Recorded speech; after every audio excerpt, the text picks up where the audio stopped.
Então, vocês viram Mas como é que é a eu sou prova? daquele que optou pelo artigo, né?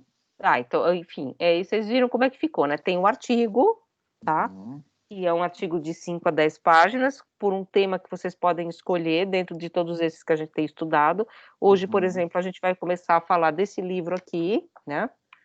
Também pode estar dentro do que vocês querem estudar, esse livro aqui, Contornos do Invisível, que, claro, como eu não achei o livro para vocês, e ia ser muito difícil encontrar esse livro, porque ele saiu recentemente, ia ser difícil realmente já está na internet, eu coloquei para vocês a tese da Tatiana, que depois eu fui ver, ela não é exatamente igual, então os capítulos são diferentes, então por isso que eu escolhi só um capítulo também, porque como eu vi que está muito diferente do meu texto, eu escolhi o capítulo que eu coloquei lá para vocês, eu mandei no Zap, né, que seria o capítulo, tem o capítulo de apresentação do Modesto Brucos e Gomes, que eu acho que todo mundo pode ler, porque apresenta o pintor, né, quem era o pintor, que ele era um pintor espanhol, qual o modelo, que é um pintor próximo àquilo que é o Blanes, que é um costumbrista, né, que pinta costumes, né, então isso era muito comum também na Europa, esse tipo de pintura estava em voga, que é essa pintura de costumes, né,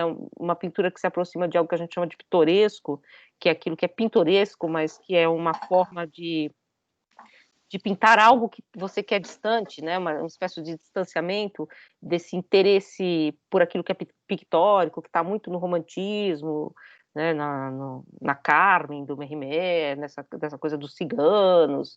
Então, isso era uma tópica, né,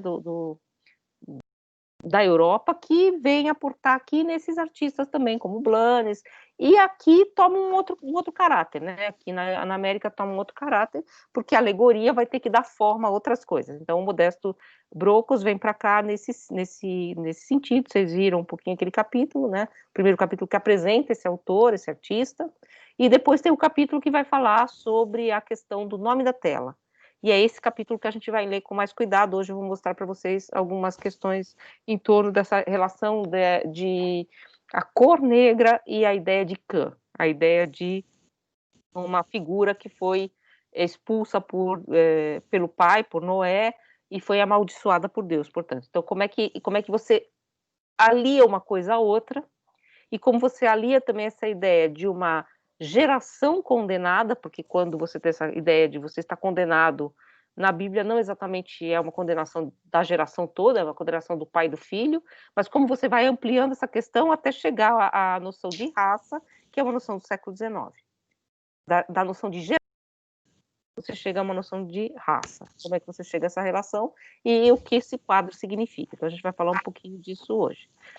Para quem não quiser escolher um objeto, como eu acho que também não vai dar muito tempo da gente fazer fóruns sobre esses assuntos, eu peguei os assuntos dos outros fóruns e coloquei nas questões. Então, as questões são, na verdade, algo que vocês mais ou menos já responderam nos fóruns, né? Vocês mais ou menos já trataram dessas questões, um pouquinho desviado. Então, a ideia é, quem já fez os fóruns e quiser responder à prova, é só ir lá e reelaborar aquilo que escreveu, inclusive lendo o que os colegas escreveram também, porque é tudo público, né? Como se isso tivesse sido um debate público da sala de aula. Óbvio que não copiando, né? Plágio. Aliás, gente, eu tenho recebido aí dos meus colegas, dos professores, várias reclamações de plágio. Tomem cuidado com plágio. Plágio é o que mais tira um professor do sério, porque ele se sente enganado, ele acha que você está tentando enganá-lo. Então, tome muito cuidado com isso. Eu sei que não é sempre por querer, eu não acredito que as pessoas sabem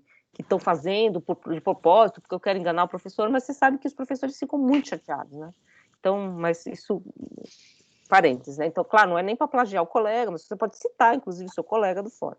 Vocês vão reorganizar os fóruns nessas perguntas. Então, não acho que está tão difícil, assim, está bem tranquilo, né? Foi um curso muito experimental, eu acho também, para a gente procurar outros elementos para a gente trabalhar. E, então, é isso, vocês podem pegar qualquer tema, inclusive os temas que virão, tá? Porque a gente ainda tem um outro módulo, esse módulo é um módulo mais curtinho.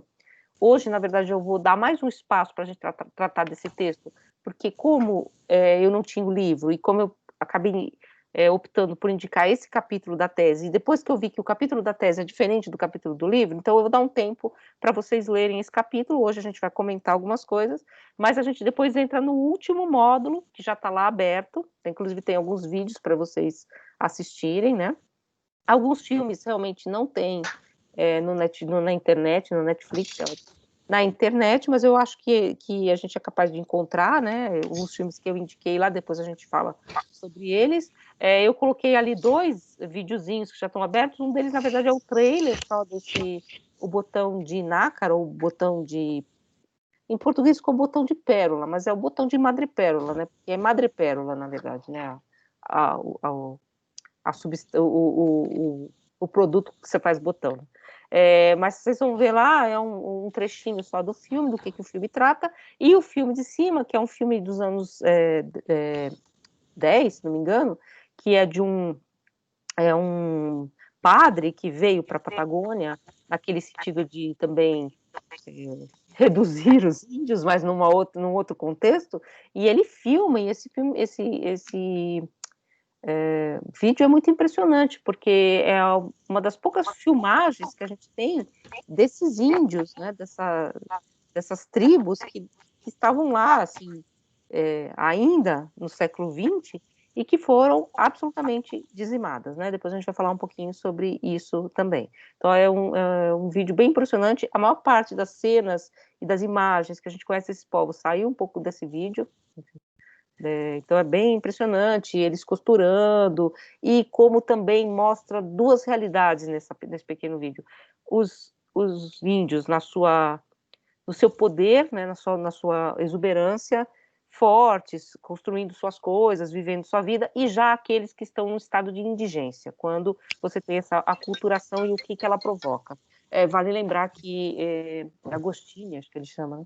Ele era Tá, tudo bem, eu tô descendo. Então ele está lá, evidentemente, para colonizar, para cristianizar, mas ele reconhece esse horror da aculturação, né? Então é um pouco um dilema, né? Porque ao mesmo tempo eles levam essas pessoas, esses índios, para alguns espaços que são também de confinamento, e acaba gerando, por um outro lado, também uma grande mortandade, porque eles não têm a mesma resistência do... Então tem todo esse problema que é muito sutil, mas eu acho que o vídeo fala muito por si mesmo. Na verdade eu coloquei lá, mas porque ele é um documento bem interessante sobre a conquista da Patagônia, tá? Que é um pouco que a gente vai tratar nesse final do curso. Vai ser bem legal também, porque a gente vai falar bastante do Chile, agora que a gente está vendo o Chile, depois do que aconteceu em outubro do ano passado. Vocês sabem que eu estava lá, né?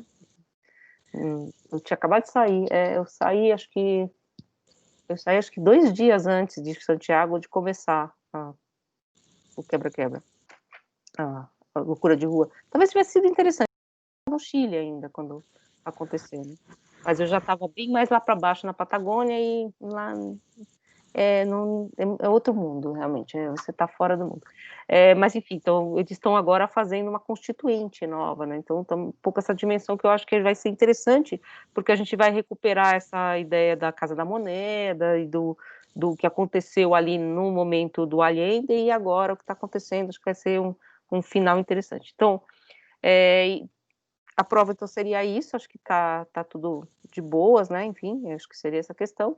E eu queria, então, compartilhar com vocês algumas imagens, porque tem também alguns textinhos falando, então, dessa questão do que a gente vai tratar agora, tendo tratado antes do Martim Fierro. Eu não sei se vocês conseguiram ler aquele texto do Borges, o Fim, Fim, que está no Ficções. Os 2 textos, isso já é uma coisa muito estudada, na verdade não estou trazendo nada de novo aqui, conversam muito. Aquela cena do Martim Fierro, em que o Martim Fierro simplesmente mata um negro por nada, então essa espécie de construção da nacionalidade, construção dessa noção do gaúcho, que tem essa mácula, e como Borges vai recuperar exatamente essa cena nesse conto Fim, em que o Martim Fierro volta a esse mesmo bar, e ele é assistido da janela, o Martim Fierro, por um homem que está aleijado, que está paralisado na cama, que é o dono do bar, ele vai assistir essa peleja novamente, a peleja novamente do Martim Fierro com um negro que é irmão daquele que ele matou. Quer dizer, o que o Borges faz? Ele dá uma segunda chance a esse negro, de uma outra peleja do Martim Fierro. É um pouco essa questão que eu acho que tem muito a ver com uma construção de nacionalidade que vai tendo que costurar, vamos dizer assim, essas feridas, né, que vão ficando ali, né, o porquê dessa cena, e o porquê que o Borges fica tão impressionado com essa cena, a ponto de colocar essa cena num conto depois, né. Então, hoje a gente vai falar dessa questão mais voltada ao Brasil, né, então esse problema, voltando àquela questão que a gente falou sobre os gaúchos, os índios, onde vão parar as populações? Então, essas populações desaparecem ou elas se tornam um problema. Então, a população guarani, que forma uma grande civilização, ela simplesmente desaparece da história. Então, a gente vai tentar recuperar, segundo aquilo que diz o historiador uruguaio que a gente citou, o Zunfeld, que, na verdade, eles se transformaram aculturados em camponeses, naquilo que a gente chama de gaúcho, ou seja, que seria essa figura mestiça que ocupa os pampas do Uruguai e também as planuras, as planícies da Argentina e do Brasil, e essa assimilação dessa figura mestiça a esse elemento nacional. E a gente vai ver uma outra questão aqui que é mais própria ao Brasil, embora a gente também tenha esse problema, essa questão da mestiçagem ligada à figura do gaúcho, ou do caboclo, do caipira, aqui em São Paulo, por exemplo, na região mais central, aqui, né, do Grande Goiás, né, o caboclo, caipira, que é essa figura, né, essa figura que não é branca, mas também não é mais indígena, né, então que fica esse entre, né, que a gente podia até tratar um pouco daquela figura do Jeca Tatu, do Monteiro Lobato, né, o Jeca Tatu do Monteiro Lobato é exatamente uma espécie de caricatura, que depois ele muda, e ele pede desculpas, vamos dizer assim, mas é a caricatura dessa figura mestiça do interior, né, que é um pouco essas populações, como elas foram sendo assimiladas e sendo também reconhecidas pelas alegorias de nacionalidade, é um pouco essa questão. E a gente vai falar agora de uma outra população, que é a população dos negros, como é que ela vai ser, então, recebida, vamos dizer assim, depois da escravidão, como é que você também vai tentar pensar esse elemento, né? E eu vou colocar aqui na bandeja para vocês, se conseguir, evidentemente. Pá. Consegui? Consegui ou não? Vocês estão vendo? Sim. Sim, estamos vendo perfeitamente. Então, deixa eu ver. Espera aí, mas eu quero começar o slide do começo. Apresentar slide. Não. Reproduzir do slide atual. É esse aqui o slide atual.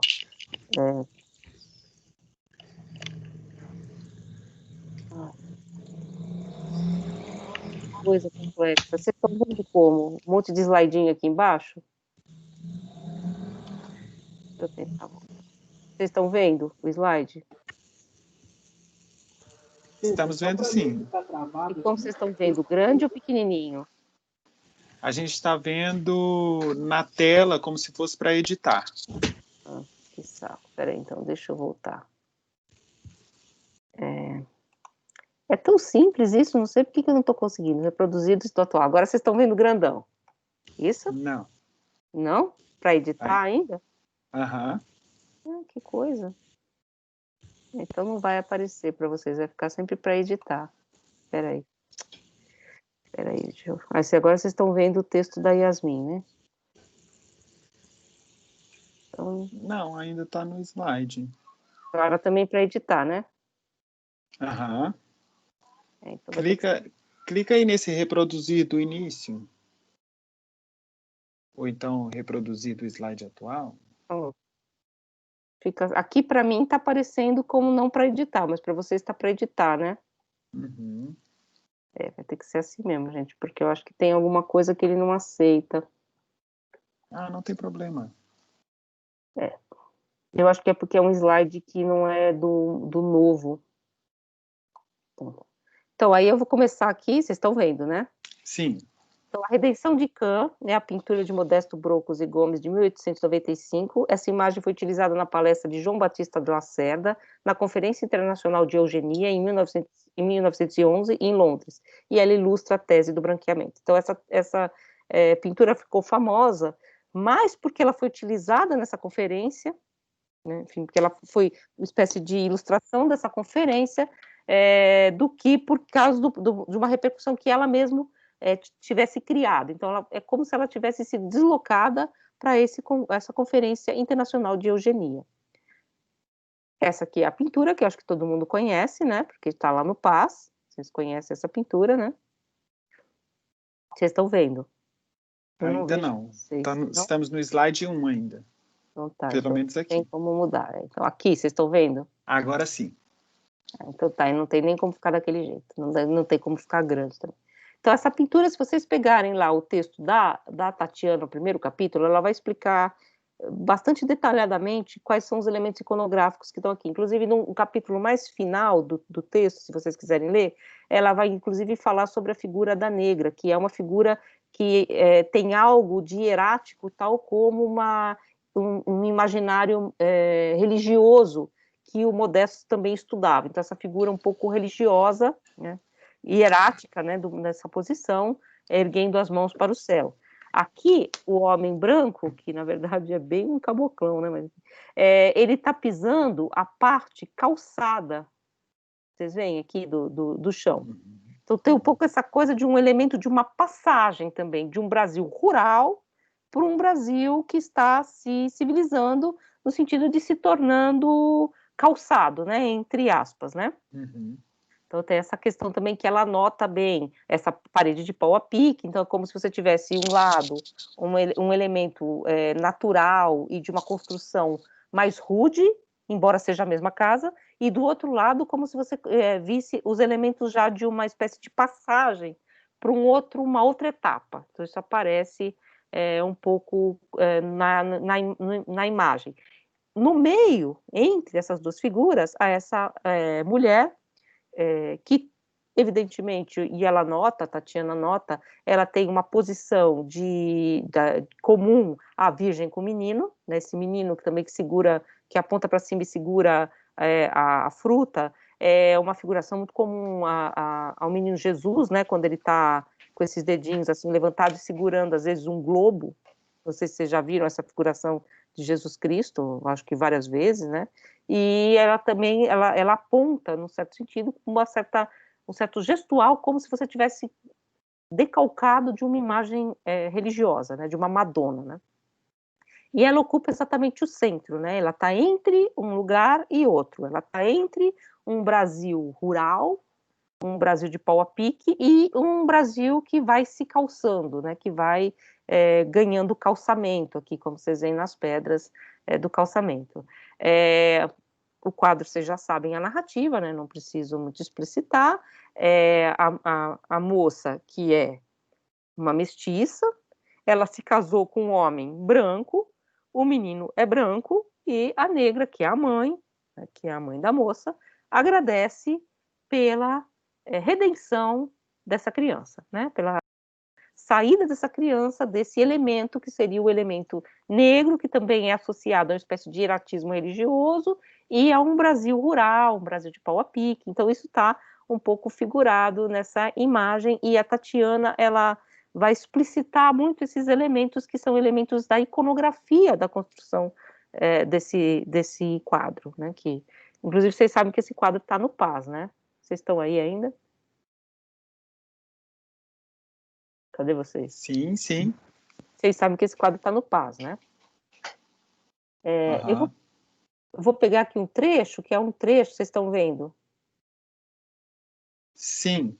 Da Lilia Schwartz. Na verdade, essa autora, Tatiana Lotierso, ela é uma orientanda do grupo da Lilia Schwartz, que vocês conhecem, que é imagino que vocês conheçam, que é uma pesquisadora da USP que pesquisa questões raciais. Então, ela tem vários livros famosos, esse que está citado aqui, O Espetáculo das Raças, Cientistas e Instituições de Questão Racial no Brasil,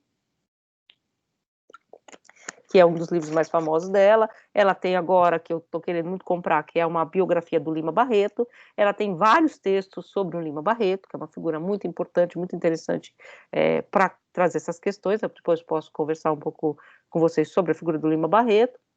Então, ela é uma pesquisadora que está trabalhando com essas questões, e aí eu recortei esse trecho do livro dela. Que qualquer um que duvide dos males da mistura de raça, inclua por mal entendida a filantropia, a botar abaixo todas as barreiras que a separam, venha ao Brasil. Não poderá negar a deterioração decorrente do amálgama das raças mais geral aqui que em qualquer outro país do mundo, e que vai apagando rapidamente as melhores qualidades do branco, do negro e do índio, deixando um tipo indefinido, híbrido, deficiente em energia física e mental.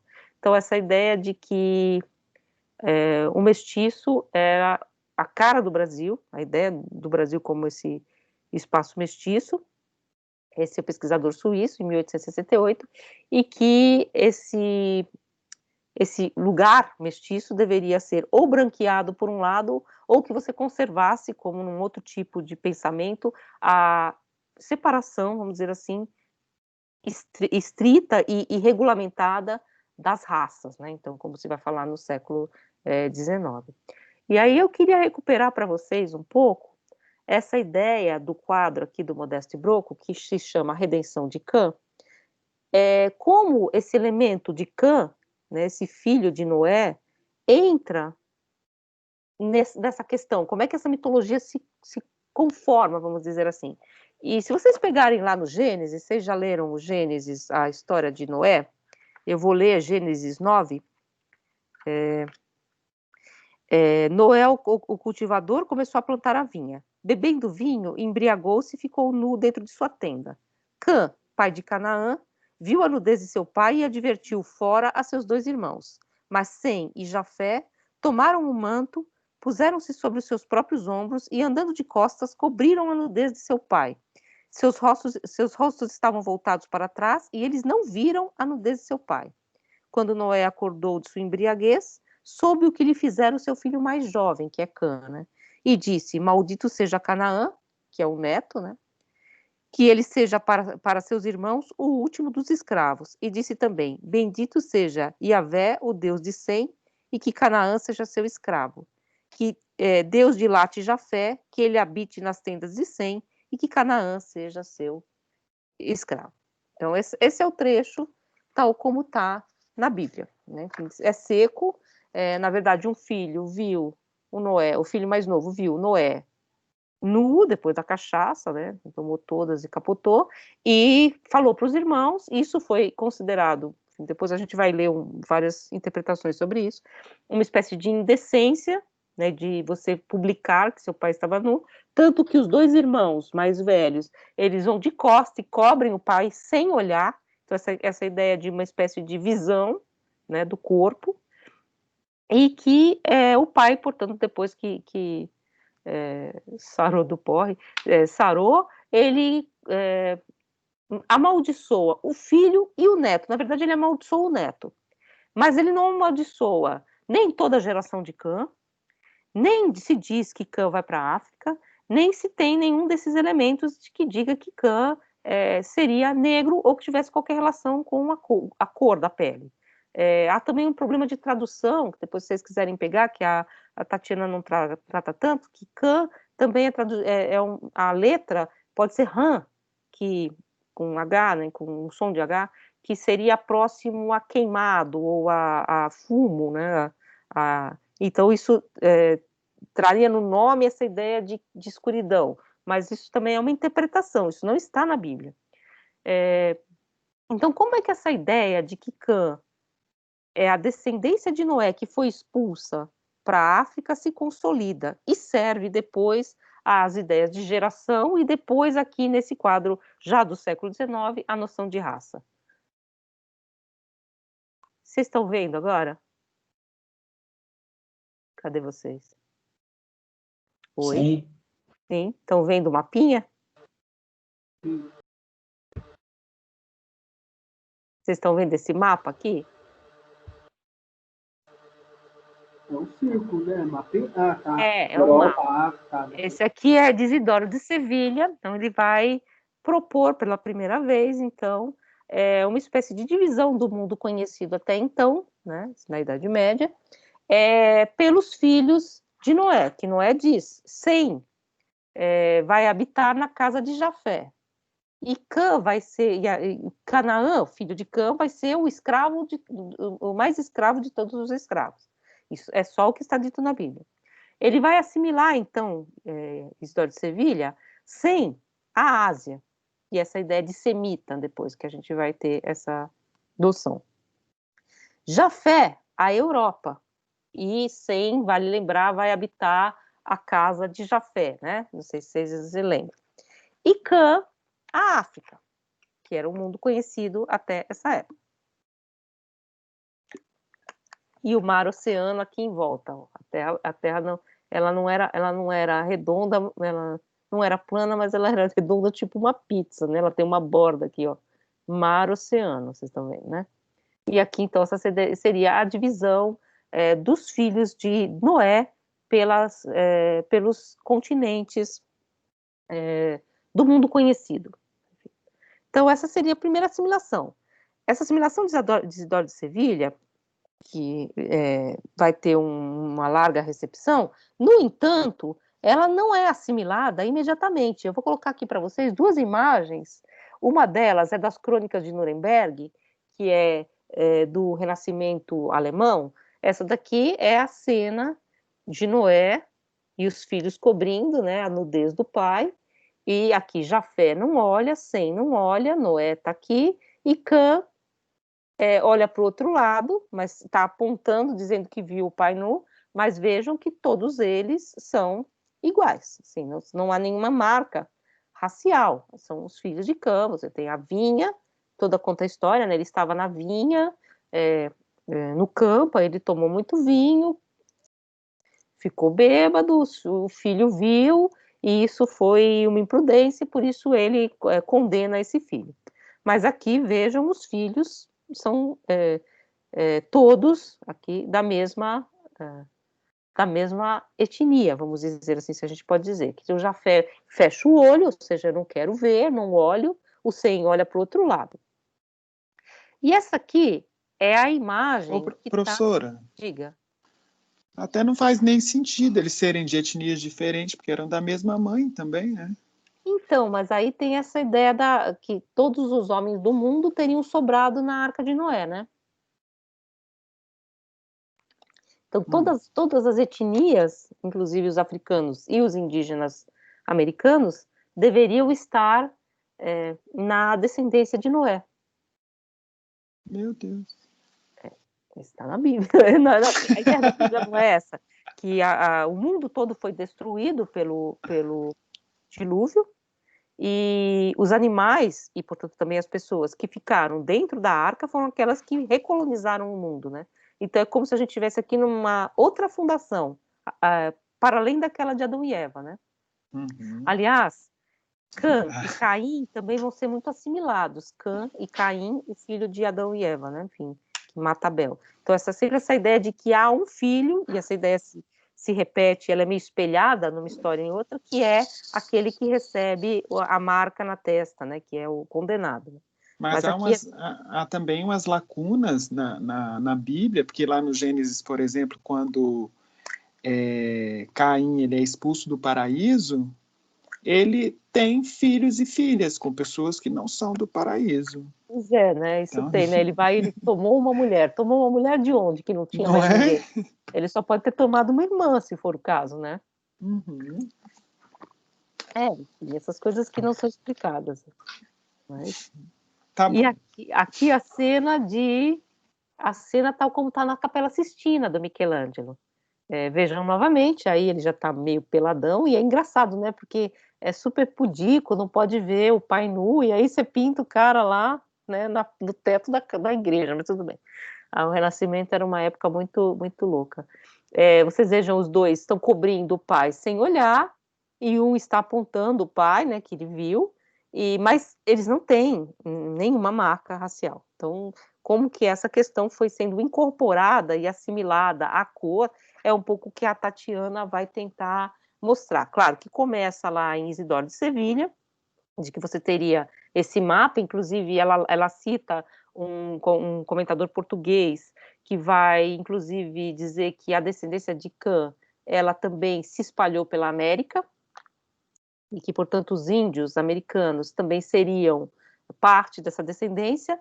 Às vezes você faz essa relação pela cor da pele, mas às vezes também por uma questão de costumes, né? Então, aqueles que teriam costumes mais considerados não civilizados teriam essa marca da expulsão do paraíso. Aquilo que a gente vê em roupagem do século XIX, do cientificismo do século XIX, expressado aqui. De um lado, você tem uma coisa rural e rústica, e do outro lado, uma coisa mais primitiva, entre aspas, e do outro lado, a civilização. Isso também estaria um pouco implícito nessa ideia da África como a terra de Cã. Só que a Tatiana, ela vai percorrer essa ideia, e ela vai trazer uma questão que eu acho muito interessante, de que todo o mito em torno de Noé está ligado à noção do ver e do cobrir o rosto, né? Você cobre o rosto para que você não veja o corpo nu do patriarca, né? Então, porque você não tenha, inclusive, essa relação lasciva com o patriarca que a Tatiana diz que aparece em alguns relatos talmúdicos sobre a figura de Cã, que ele teria, na verdade, tido um olhar lascivo para o corpo nu do pai. Então, essa ideia também de você juntar um outro elemento que também não está na Bíblia a essa história, que é uma espécie de relação lasciva com o corpo, que estaria também imbricada nessa expulsão do filho Cã. Então, ele carregaria esses elementos. Mas até aí, a imagem da cor, ela está distante, muito embora já no Talmud apareça que ele ficou com o rosto negro, né? Ele ficou com o rosto negro queimado pela fala do pai, que aí tem aquela ideia do ram, do fumo, né? Do ennegrecer, nesse sentido, do queimar, né? Mas tudo isso, na verdade, não estava relacionado a nenhuma questão ainda racial ou geracional, como se diz, né? Porque raça, no sentido, a própria Tatiana sempre coloca a palavra em itálico, porque ela é uma palavra do pseudocientificismo do século XIX, ela não é usada nesse sentido, né? Mas aqui, vejam, ainda você tem essa ideia, essa relação de que são personagens todos iguais, né? Você não tem essa relação de que ele teria uma marca racial. Então, essa questão um pouco que a Tatiana mostra para a gente, que eu acho que é bem interessante, de como essa assimilação da lenda à escravidão, ela tem um papel, e ela mostra como ela aparece, no certo sentido, mesmo quando o Vieira vai associar a igualdade de todos os homens, o Vieira diz, uma imagem que é muito bonita, e muito embora muito problemática, que o batismo branco de todos, né? Uma ideia de que somos todos iguais perante Deus, que, portanto, não há essa divisão de uma maldição que vem entranhada e, portanto, você não consegue nunca retirar dessa população, porque se está entranhado e se é uma marca divina, eu tenho todo o direito de escravizá-lo, né? Mas como essa versão do mito também vai servir como uma espécie de desculpa, vamos dizer assim, mítica, quando você não resolve o problema de modo lógico, você resolve de modo mítico para todos os dilemas da escravidão, principalmente diante de questões da igreja, né? Então, essa assimilação vai se dando pouco a pouco, e a Tatiana também vai levantar essa questão, como eu tinha dito para vocês, já que está tudo ligado a essa noção do ver, daquilo que está à vista, também vai estar cada vez mais ligado àquilo que está à vista, na questão daquilo que está à pele, né? Aquilo que está à mostra, que é essa essência virada para fora, no certo sentido, né? Então, essa ideia de uma essência da figura condenada que estaria dada na marca da pele. Isso vai sendo assimilado. E ela narra, por exemplo, um trecho de um viajante que veio para o Brasil em 1860, no século XIX. Esse viajante, que era Charles Ribeiro, ele diz assim: gostais da África? Ide de manhã ao mercado contíguo ao porto. Ele está falando do Rio de Janeiro, né? Lá encontrareis assentada acocorada, ondulando e tagarelando com seus turbantes de caxemira ou de trapos, arrastando a renda ou os andrajos. É uma galeria curiosa, estranha, um consórcio de graça e de burlesco. É o povo de Cã agrupado. Então, essa ideia ela já está tão assimilada que ele nem precisa dizer que ele já está falando dessa população negra do Rio de Janeiro. E a Tatiana também nota uma coisa que eu vou falar para vocês, como a metáfora da roupa, ela exatamente dissimula o corpo, né? Dissimula isso que seria exatamente o elemento chave na relação de Cã com o pai, né? E aí eu trago aqui para vocês algo que a gente já viu, de como se assimila, vamos dizer assim, esses elementos da visão que vem da Europa ao Brasil, aqui é a pintura do Caravaggio, e aí a gente já viu essas imagens, e a gente vê as frutas brasileiras pintadas por um artista que era um caravaggesco, que é o Eckhout, né? A gente já viu essas pinturas, e essa ideia, então, de que tudo que estava aqui na colônia, na América, era parte de um grande gabinete das maravilhas, né? Você tinha essas maravilhas a serem colecionadas, que aparece também na figuração do homem americano, né? Enfim, então você teria o homem americano puro, o negro e o indígena, e o mestiço, que seria o mulato. Então, essa ideia também. E aqui nessa pintura do Eckhout, existe também esse elemento de que o negro e o índio estão numa paisagem, entre aspas, natural, eles estão nus, enquanto que o mestiço já está vestido e já está aculturado nesse sentido. Opa, pulou. E aí, voltando para vocês também a questão desse costumbrismo que eu falei para vocês, que a gente viu no Blanes e aqui aparece no Almeida Júnior, né? A ideia do caipira, dessa figura que está entre, que é um pouco um Brasil que você quer esquecer, mas que ele traz à frente com um certo sentido de pitoresco, né? E agora eu vou trazer uma outra pintura que a Tatiana Loterzo também vai trabalhar, que são as pinturas de negros dessa população que vivia no Brasil holandês.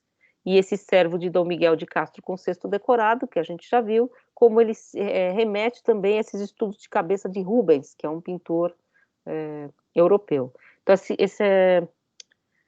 essa modo de figurar também, e eu já falei isso para vocês, que é muito diferente desse aqui, né? Que é um modo de figurar de um retrato.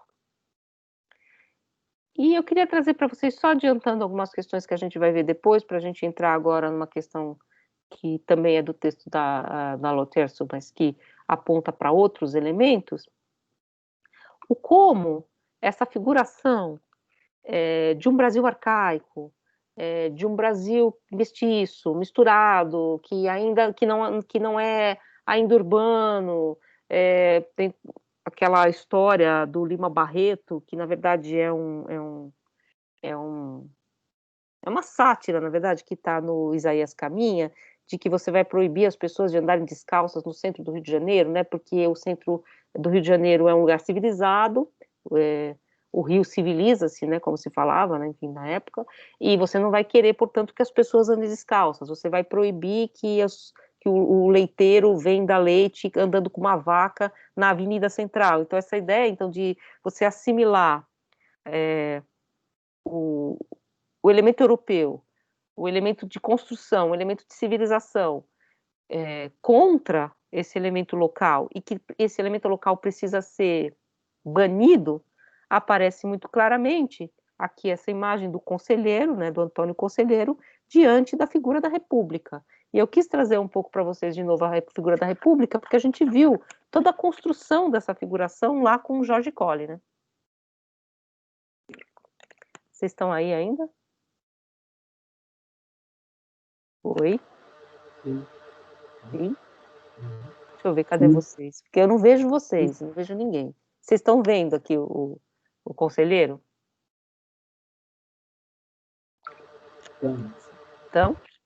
Então ele aqui diante da figura da República. como também essa questão desse cientificismo do século XIX, que é o que a Tatiana está querendo entender a partir dessa ideia de Kant, de como esse elemento foi se constituindo, e como um mito, que é um mito medieval, que passa para a Idade Moderna, está entranhado num elemento que se considera científico, que é a noção de raça do século XIX. Então, esse racismo do século XIX, essa ideia das raças maiores, superiores, e do cálculo, do tamanho do crânio, e todas as questões que você vai entrando numa espécie de ciência, ela tem um lastro, vamos dizer assim, como diz a Tatiana, mítico. Né? Então, você não resolve um problema, você transplanta um mito, que é esse mito de Kant, que carrega vários elementos míticos, entre eles essa questão daquilo que está à pele, daquilo que está colado à pele, e, portanto, essa relação daquilo que você vê imediatamente, que é uma das questões que aparece na figuração do mito de Noé. E a outra questão, que também ela vai tratar num outro capítulo, que a gente não vai ter tempo de olhar, mas que se vocês quiserem ler é bem interessante, é essa ideia de uma relação do olhar com uma relação lasciva com o corpo, que vai ser assimilada, e a gente vai ver isso inclusive depois, quando a gente for tratar de algumas questões da Patagônia, ao costume primitivo. Então, toda uma mítica de que existe uma espécie de comportamento sexual mais exacerbado nessas populações, que passa para nós com essa mítica da mulata, enfim, toda essa mitologia que se cria, que vem um pouco também dessa relação, né, de que seriam povos que carregam, vamos dizer assim, um elemento de sensualidade mais aparente, mais à vista. Então, e essa questão eu só trago aqui para vocês a do Antônio Conselheiro, porque, na verdade, eu gostaria muito de ter trabalhado com esse livro também nesse curso, né, mas fica para depois, e aí eu queria fazer alguns deslocamentos aqui dessas questões para pensar o nosso problema, e a gente estava falando, então, daquela questão do desaparecimento de algumas populações, por exemplo, o desaparecimento dos guaranis da história oficial, como se essas populações simplesmente se transformassem em fantasmas, né? Elas se transformassem em elementos fantasmáticos. E eu falei para vocês, quando eu estava citando essa questão, do que o Safatli diz sobre essa política, que é uma política que o Safatli relaciona ao Brasil, mas que pode ser pensada como uma política latino-americana, que o Safatli diz, e eu cito,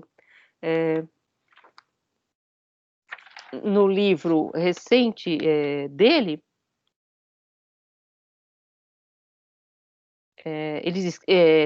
Vladimir Safatli escreve: entender como o Estado brasileiro funciona é entender como ele administra o desaparecimento e o direito de matar. Essa é a sua verdadeira forma de governo, uma atualização do secular poder soberano da vida e da morte. E nesse mesmo livro, um pouco mais adiante, ele discute como esse dispositivo de desaparecimento, monumento ao contrário, que é o imemorial, você apaga a memória, tem a força de uma segunda morte simbólica. E ele diz, escreve Safatli, né? Que teve o triste destino de expor o núcleo duro de todo o totalitarismo, pois o totalitarismo não é apenas fundado na violência estatal contra setores da população que questionam a legalidade do poder. Ela é fundada nessa violência muito mais brutal que a eliminação física, que é a eliminação simbólica. Então, esse desaparecimento a que você condena essas populações numa história oficial. Então, é um pouco a questão que a gente estava tentando recuperar, e como essa figura aparece, já que ela é expulsa, no certo sentido, desse núcleo central, no desvão, né, como ela aparece ali no Martim Fierro, como um elemento que aparece para ser morto, enfim.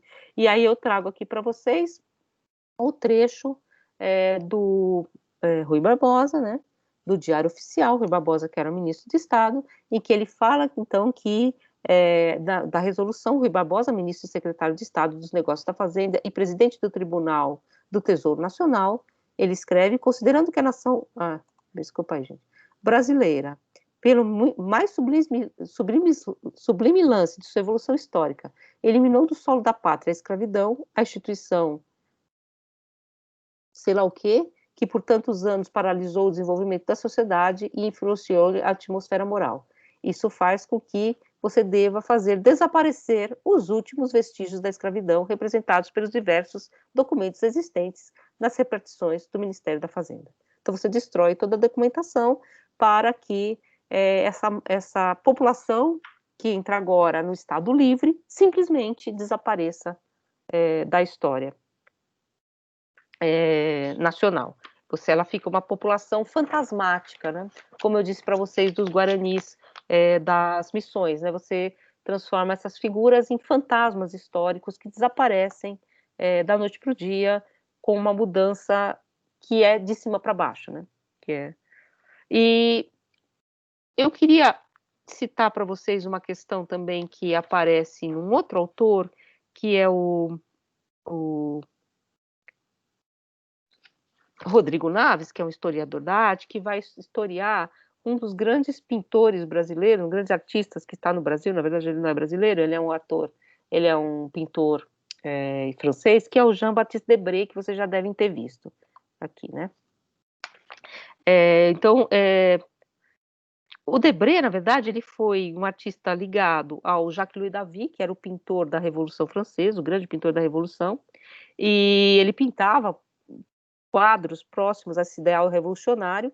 Aí ele aporta aqui no Brasil, que é um país não só não revolucionário, não republicano e ainda por cima é escravocrata. Então ele tem que adaptar, vamos dizer assim, o seu imaginário republicano a esse elemento que é um elemento escravocrata, escravista. E mesmo que eles tenham se desenvolvido com o Império, enfim, mas essa questão napoleônica, essa questão é muito difícil para esses artistas elaborarem, na verdade, as imagens desse império, né, desse lugar novo em que eles estão, né? E o Rodrigo Naves, então, em seu livro A Forma Difícil, no capítulo sobre Debré, neoclassicismo e escravidão, e neoclassicismo e escravidão é bem interessante, porque são termos opostos. O neoclassicismo é a própria estrutura da França revolucionária republicana. O neoclassicismo é republicano, no certo sentido. E aqui está diante de um elemento absolutamente diferente, que é a escravidão. Ele tenta flagrar, então, Rodrigo Naves, na própria forma dos desenhos, e ele vai dizer no traço um pouco tíbio, na distensão do espaço, no apagamento da anatomia pelas vestimentas, principalmente, esse elemento de uma dificuldade de formalização do informe. E aí ele vai dizer exatamente que os escravos de Debré não têm musculaturas muito bem desenhadas, bem delineadas, a pensar que ele é um artista neoclássico, e que a maior parte das figuras desaparecem nas roupagens. E ele diz: o esforço dos escravos serradores, em vez de retesar os músculos e definir os contornos, produz uma indefinição dos corpos, que assume o aspecto bambo e vulnerável. Em um grande número de reproduções, os tecidos desempenham um papel semelhante ao desses contornos frágeis. Envolvidos por toda sorte de panos, os escravos inicialmente parecem adquirir uma presença muito marcante, que o colorido dos trajes ajuda a realçar, como a gente viu naquela narrativa do Porto, do viajante europeu. Entretanto, nas personagens brasileiras de Debré, os panos terminam por solapar a solidez dos corpos. Eles apagam esses corpos, né? Nessa tentativa, nessa dificuldade, num certo sentido, de dar corpo a essas imagens. E aí eu queria trazer só para vocês, para a gente avançar aqui algumas questões, outras questões assim um pouco mais relacionadas à arte contemporânea, e depois a gente volta ao texto da Tatiana, que são de uma exposição que aconteceu no Centro Cultural Banco do Brasil, alguns anos atrás, de artistas africanos. Esse aqui é um tríptico, é o código Noah, né, o código que legitimava o que você podia ou não fazer durante a escravidão. Então era uma espécie de legislação escravocrata, enfim. E aqui uma figura segurando a imagem do seu ancestral, e o que é interessante é que essa imagem que está colocada aqui no Código Noah, então, é uma imagem do Debré, que é bem conhecida nossa, né? Essa imagem aqui também remete ao Debré.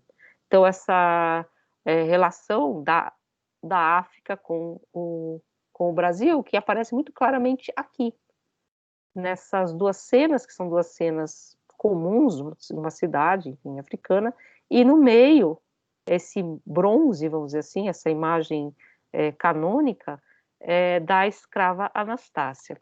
A escrava Anastácia é uma figura que eu queria trazer para vocês, porque ela está próxima àquele elemento mítico, popular, do gauchito. Vocês sabem que a gente não sabe se existiu uma escrava com esse nome, se ela é real. Esse culto, ele surge quando essa imagem de um escravo com esse elemento de tortura na boca, ela aparece numa igreja, só que esse desenho é um desenho do Etienne Victor Arago, do século XIX, era um desenhista francês que fez uma coleção de desenhos sobre instrumentos de tortura. Então, não era a escrava Anastácia e se torna essa figura que é uma figura que da criação popular brasileira vai parar na África. Então, como você tem essa volta. E os últimos imagens que eu quero mostrar para vocês é de um artista do Senegal, esses todos são artistas contemporâneos, tá? Que é o Omar Vitor Diop. Ele é um artista que veio da publicidade, então faz essas fotos muito bonitas, e é muito interessante o que ele faz, porque são autorretratos, então ele se fotografa a si mesmo, nas roupagens dos negros, tal como eles foram assimilados pela cultura europeia. Então aqui ele está na roupagem do que seria o Dom Miguel de Castro. Na verdade, ele errou, né? Ele colocou na roupagem do servo do Dom Miguel de Castro, porque o Dom Miguel de Castro é esse aqui. Dom Miguel de Castro era o embaixador do Congo, então ele se põe nessa imagem do embaixador do Congo, enfim, que era um homem negro poderoso. Então, como ele era assimilado a uma ordem branca, né, de figuração, nessa pintura do Eckhout, e o que é interessante nessa pintura do Omar é que ele coloca alguns elementos deslocados nessa figuração que são de uma nova assimilação cultural do negro. Ele está com luvas, vocês viram, de futebol, assim, ou de algum esporte, que eu vou mostrar aqui mais para vocês. Aqui, por exemplo, ele se coloca como o Jean-Baptiste Bellay, que era o deputado da Convenção Francesa por São Domingos, que era uma colônia francesa na época. Então, era um deputado negro, enfim, ele era um príncipe do Senegal, que foi para São Domingos levado como escravo, e depois se torna esse deputado. E há a pintura famosa, né, do Girodet, desse deputado, Jean-Baptiste Bellay, enfim, e ele reproduz aqui o Omar, o pintor, só que com uma bola de futebol. Então, essa assimilação que tinha um desenho na época da Revolução Francesa, que também era um desenho de estranhamento, como ela aparece agora na cultura contemporânea. E só coloco aqui para vocês o Chateaubriand, que é também uma pintura do Girodet, só para mostrar como essa posição é uma posição do intelectual, do gentil homem, né? do homem de letras, essa posição em que está o Bellay. Então, como você tem essa assimilação. E eu queria só mostrar mais dois elementos aqui, voltando um pouco ao Eckhout, já que está tudo fora de ordem mesmo, porque eu não consigo mostrar. Aqui, então, são essas pinturas do Eckhout, essa pintura que é muito famosa, a Dança dos Tapuias, né? Que ele tenta captar, então, essa espécie de selvageria, vamos dizer assim, que estaria implicada nessas populações, né? Então, voltando àquele mito de Can, né? Como essa ideia também de uma espécie de selvageria, de primitivismo, de licenciosidade corporal, é muito assimilada já pelo mito de Can a essas populações. E aqui uma cena do Rogendas, que é a aldeia dos Tapuias, os Tapuias já, vamos dizer assim, conduzidos à vida camponesa, né, que é um pouco um elemento que a gente está tratando aqui. E agora como é que eu faço para voltar para vocês? É só coisar aqui, né? Parar de compartilhar. A escrava Anastácia, Aí vocês estão escrevendo aqui, então, gente, eu fiquei sem ver nada de vocês, tá? Então, não vi nem o que vocês escreveram aqui, tá? Então, vou ver. Na Bíblia, todo mundo é filho de incesto. Ai, que horror isso. Eu fiquei no slide e não vi vocês. Deixa eu ver o que vocês falaram aqui. Essa Bíblia todo mundo é filho do mesmo lugar, né? Assim, da mesma família, né? Pois é, no Renascimento, a Rosana falou que nessa imagem está todo mundo nu, não só Noé. No Renascimento é uma coisa louca, né? Porque toda essa ideia de uma relação pudica com o corpo, né? Assim, muito pelo contrário, se vocês forem na Sistina, às vezes não tem nem função a pessoa estar pelada, ela tá pelada porque, sei lá, tava calor, né, sei lá. É uma espécie de demonstração do corpo que acontece no Renascimento, como uma tópica, vamos dizer assim, que não necessariamente responde à própria figuração, que depois desaparece. Vocês sabem que pintaram paninhos na Sistina, né? Não é. Mas, enfim, então é um pouco essa questão que eu queria trazer para vocês. Não havia nenhum tipo de assimilação desses elementos claramente a toda a iconografia de Kant. Então, aquela de Nuremberg também, que eles estão nomeados, eles são todos iguais, enfim, estão todos vestidos também, porque é mais pudico, né? Então você não tem nem esse elemento do porquê na Bíblia, não fica muito claro qual é o grande pecado do filho dizer que o pai estava nu, né? Enfim, não fica muito claro por que isso é uma coisa tão chocante.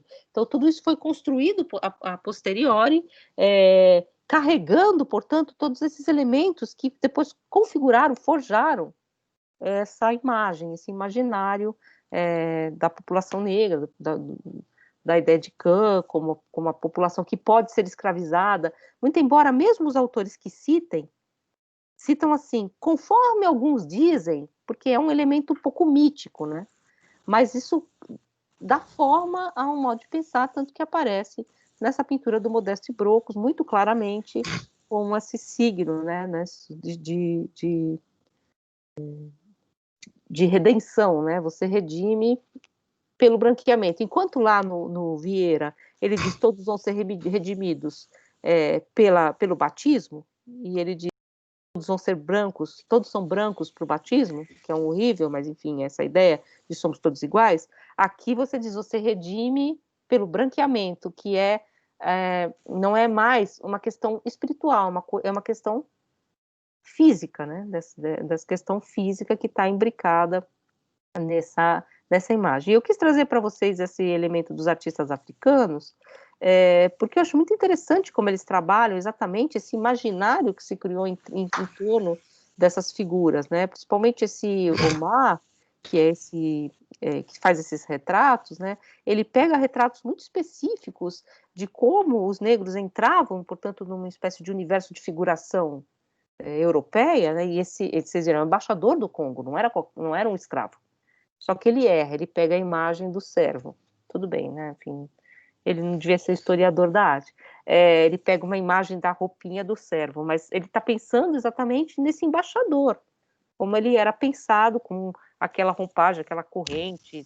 Parece o Thomas More, né, na pintura do Holbein, né, que vocês já viram, né, que tem aquela correntona, assim, que é a marca do gentil homem, é a marca do homem de distinção, né?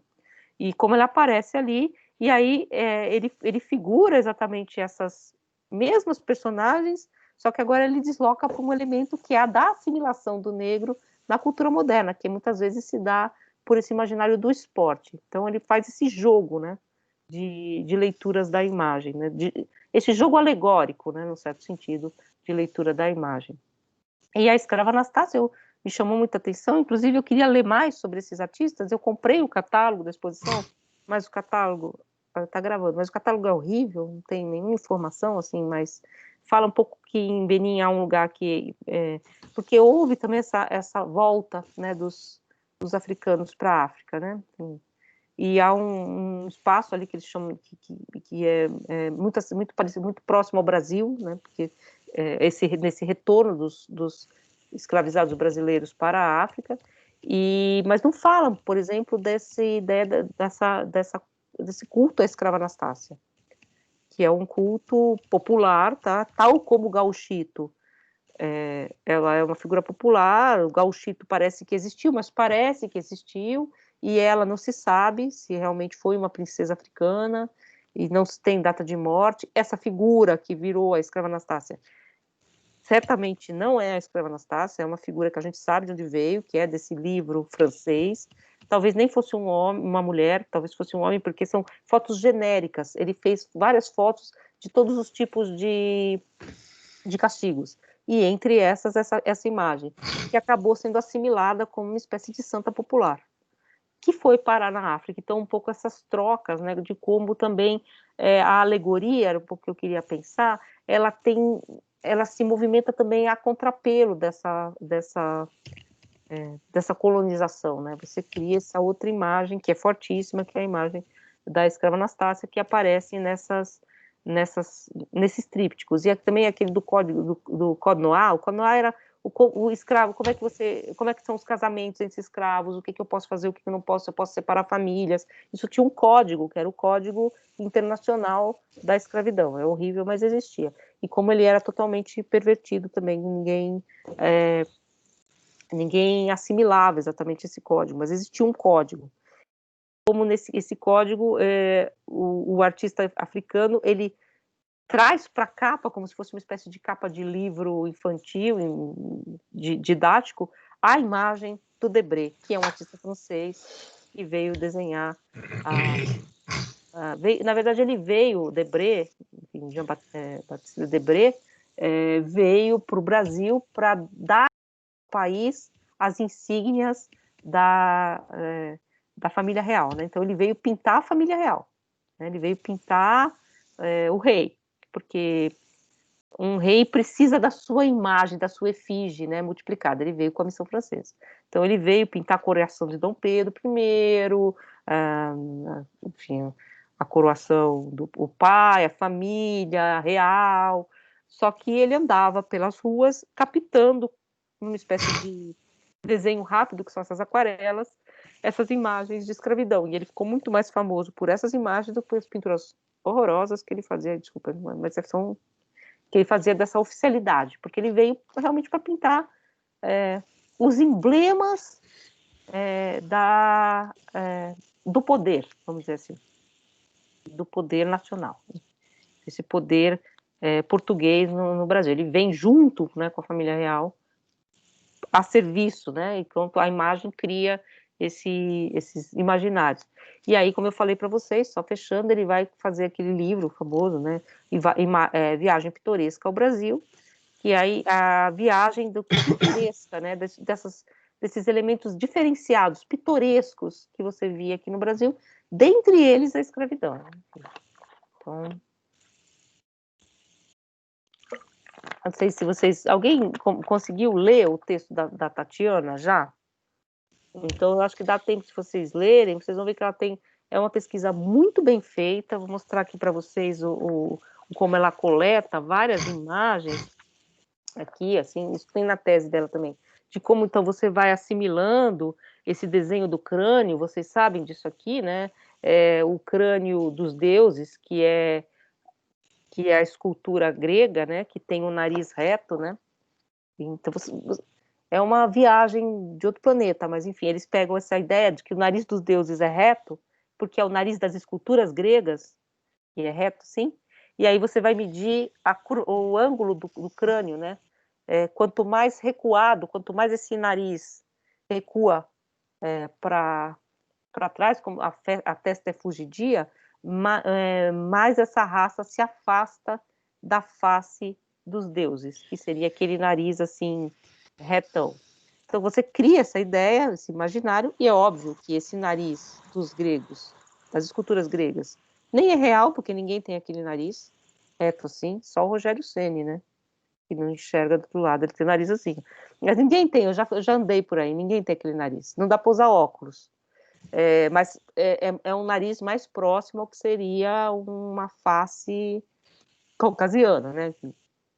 E você vai recuando para as outras formas, né, de construção do crânio e mostrando como elas são mais distantes do ideal clássico que você mesmo criou, né, das esculturas gregas. Então você vai ter todo esse imaginário, né, enfim, até assimilar essa relação, então, de que isso é uma ciência, que é uma ciência nisso porque você está medindo, né, está medindo exatamente o ângulo do crânio. Então, e como isso vai sendo assimilado, na verdade, a partir desses mitos, um próprio mito, que é uma construção, né, da antiguidade clássica, né, como uma espécie de norma. Você cria essa normativa, uma normativa criada, ela foi criada, como nós a entendemos, pelo Winckelmann, né, já no século XVIII, essa questão de que eles são o grande bom gosto, a grande norma para toda a arte, né? Então você cria esse imaginário, e desse imaginário você tira a ideia de que tudo que se afasta desse padrão é inferior. Então, e como isso vai modulando, vamos dizer assim, aquilo que a gente chama da ciência racista, da pseudociência racista do século XIX. E a Tatiana, ela marca muito bem, como de uma noção de geração, que Kant é uma geração, né? Você expulsou a geração de Kant e depois vai ser usada na Alemanha nazista, isso. É o mesmo procedimento, né? Que vem de uma loucura dessas, que se aproxima, por exemplo, você compara o crânio, então esse ângulo ao crânio dos animais, do macaco, enfim, então você vai fazendo todas essas elaborações que são primeiro daquilo que está à vista, né? Então você cola, vamos dizer assim, a algo que é visível, que é visual. Depois vai ter o lombroso, né? O tamanho, a orelha de abano, várias outras coisas também que entram nessa pseudociência. Mas a Tatiana vai mostrar muito bem como essa noção de geração, que não está na Bíblia, porque na Bíblia não fala a sua geração vai ser escrava. Ele fala assim, o seu filho vai ser escravo, né? Canaã, que dá uma ideia de geração. Mas você estabelece que há uma noção de geração, portanto, toda geração, ela vem marcada, essa geração que depois você vai assimilar a África, e a Tatiana também marca que existia, já na antiguidade, e isso passa para os modernos, uma outra explicação, que é uma explicação externa, que não é uma explicação de uma mácula, que é a explicação pelo clima, que vocês já devem ter ouvido também, né? De como eles habitam lugares mais quentes e em que o sol incide de forma mais forte, mais direta, a pele escureceria. Então, e tirados dali, então até um texto que a Tatiana cita, que é aqui do Brasil, como no Brasil nós não temos esse mesmo sol, então a gente vai embranquecer naturalmente. Então, existia também esse tipo de explicação, são tentativas de explicação, né? Uma explicação como você não sabia, né? Então, existe também essa explicação como uma explicação externa, porque a explicação mítica do Kant é uma marca que é uma marca indelével, é uma marca da essência, né? É uma essência. Portanto, eu posso escravizar realmente, né? Então, inclusive, eles falam assim, eles são escravos até na África, né? Porque lá também há essa distinção, tal, porque vem por uma marca, que é uma marca distintiva mítica. Então, um pouco ela vai mostrar como esses elementos são construídos, vamos dizer assim, temporalmente para servir. Então, é uma alegoria, é uma tópica, vamos dizer assim, se vocês quiserem, que vai servir a um elemento racial até chegar nesse quadro do Modesto Brocos, em que as portas do século XX, né, no século XIX, você tem uma imagem desse mito, né, nessa imagem. A Tatiana vai mostrar também, isso eu acho que é bem cuidadoso dela, outras questões, né? Ela vai mostrar aqui, eu não sei se vocês vão conseguir ver, acho que não, né? Como esse desenho das mãos assim é um desenho que tem algo de totêmico, de religioso, né? Isso aqui é uma imagem que o Modesto copiou das igrejas e depois ele reproduz na negra.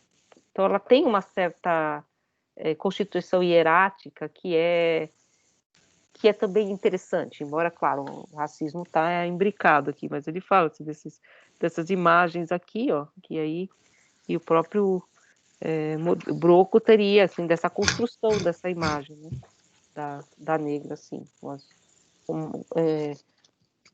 como aquelas virgens do românico, que estão assim, né, hieráticas, né. Então, o que também faria um pouco, às vezes, de remeter esse passado negro a um elemento totêmico, a um elemento distante, a uma outra religiosidade que já está, que tem que ser suprimida, vamos dizer assim, sacrificialmente, para que o Brasil moderno se construa. Então, tudo isso está nessa imagem, assim, brincado. Só salvando o artista, embora ninguém precise salvar ninguém, né, porque ele já morreu e sei lá, ele foi também um pintor de temas ligados aos negros, com uma... Eu vou colocar. Sim, uma ancestralidade que precisa de redenção. Uma espécie de ancestralidade mítica, né? Enfim, uma espécie de totem, de elemento totêmico. Vocês vão encontrar isso na tese da Tatiana também, se vocês forem olhar as imagens que ela coleciona. Ela faz uma relação, também eu vou mostrar aqui para vocês, que o livro dela é muito interessante em vários aspectos, inclusive como história da arte e tal, mas aí ela vai falar, depois ela vai falar de Delacroix, como essa assimilação do exótico africano tem muito a ver com o imperialismo francês, e como Delacroix é o grande pintor desse colorido exótico, né, da Argélia, por exemplo, as mulheres de Argel.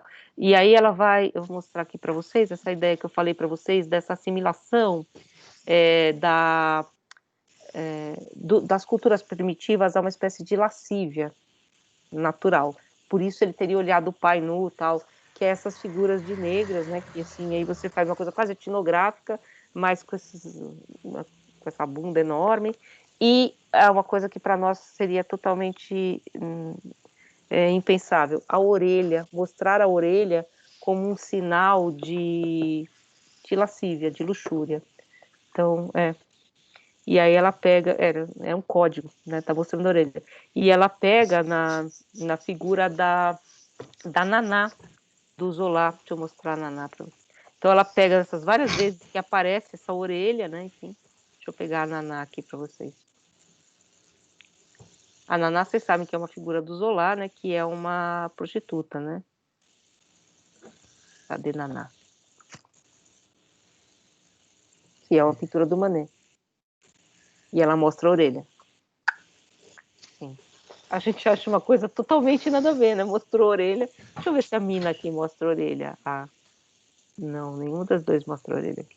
Mas então teria essa relação de como esses códigos também, para nós mostrar a orelha, não tem nada de, né? Mas estaria fazendo um código meio... As prostitutas geralmente eram pintadas mostrando orelhas. A curva da orelha, sabe aquelas coisas de que mulher que tem a orelha colada aqui é bruxa, essas coisas assim? Então estaria no desenho da orelha. Então tá tudo, uma ideia de que está colado à pele, né? Que é essa ideia do século XIX, né? De que existe um vínculo da hereditariedade que é trágico, e por isso que me interessa bastante, interessou também bastante a Lília Schwartz, a figura do Lima Barreto, porque ele é uma figura próxima ao Zola, tão próxima a esse tipo de pensamento estruturante, vamos dizer assim, da sua literatura, né, de que você tem um vínculo hereditário, só que essa hereditariedade volta-se contra ele mesmo, porque ele tem que pensar exatamente como escapar dessa hereditariedade que é marcada, né? Você tem esse pensamento não é só uma geração que foi marcada porque foi amaldiçoada, é um vínculo hereditário que passa de um corpo ao outro. Então, a Naná é prostituta porque a mãe era alcoólatra, aquelas coisas que tem no Zola e nessa teoria do século XIX, que é uma ideia de ciência, mas que tem um pouco essa ideia geracional também, né? De onde você dificilmente escapa, né? E é um pouco essa ideia que está aparecendo, né, nesse quadro, né? Ao mesmo tempo, essa ideia de uma purificação por essa hereditariedade também faz parte do mesmo movimento, né? Faz parte da mesma ideia de ciência. Então, Não sei se vocês têm alguma questão. Eu queria que vocês lessem o texto, por isso que eu não entrei tanto nele, assim. Eu quis trazer mais esses elementos de fora. Essas coisas que eu trouxe aqui, mesmo os textos que eu trouxe da Lilian Schwartz, não são do texto da Tatiana. Tá? O texto da Tatiana vai mais diretamente no Gênesis, que eu li para vocês aqui, o Gênesis, e vai recuperar muito dessa fabulação na Antiguidade, que é muito vago, como que a Antiguidade leu a figura de Noé, enfim, também, assim, mais precisamente os autores do Talmud, né, enfim, essa coisa mais já meio medieval, na Idade Média, e como isso entra na Idade Moderna, né?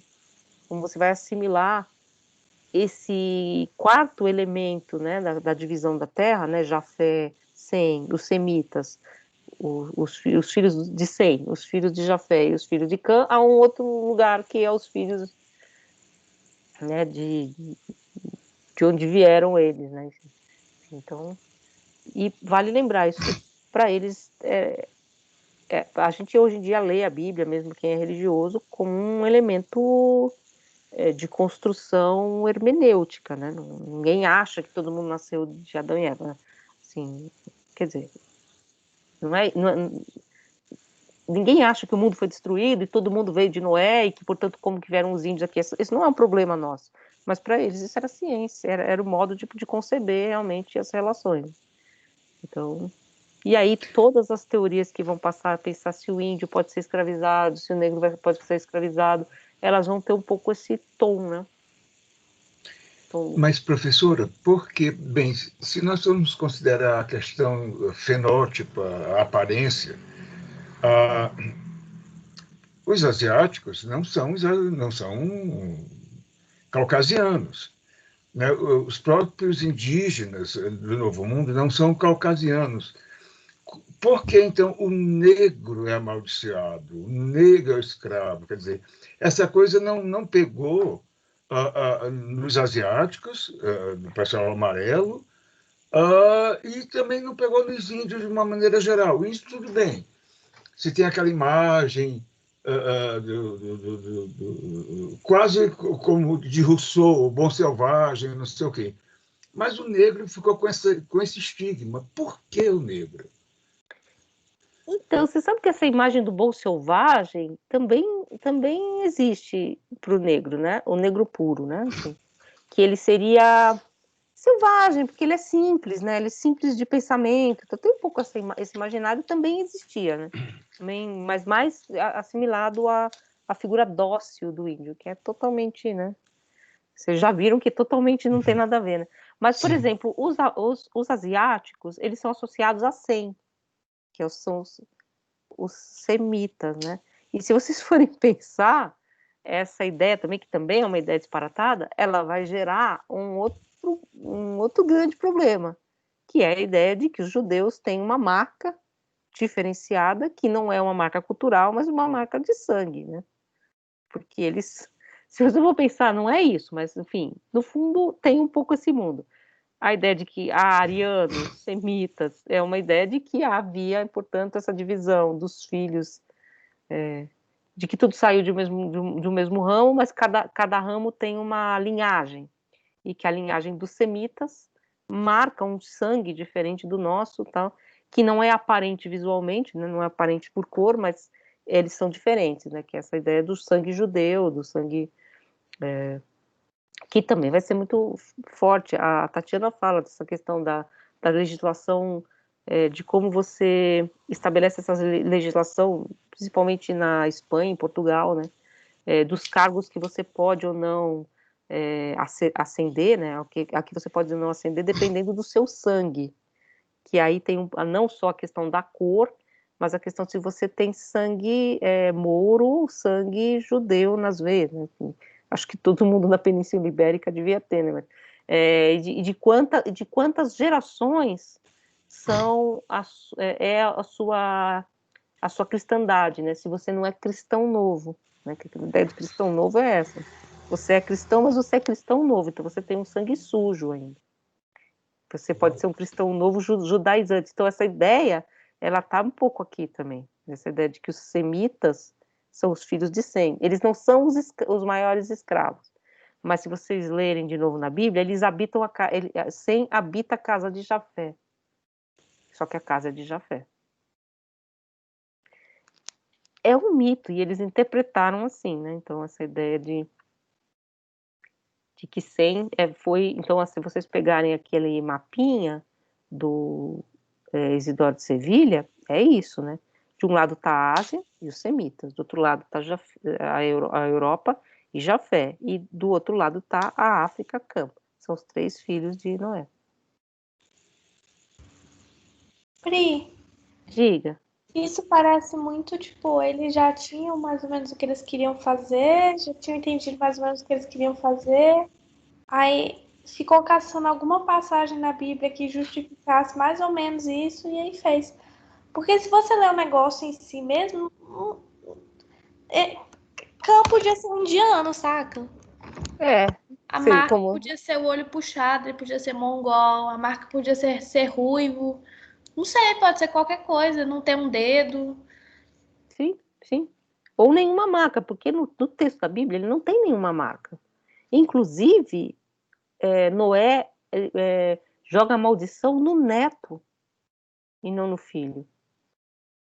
Agora, vai explicar, você explicaria isso dentro da cultura oral que gerou esse texto de uma forma, né?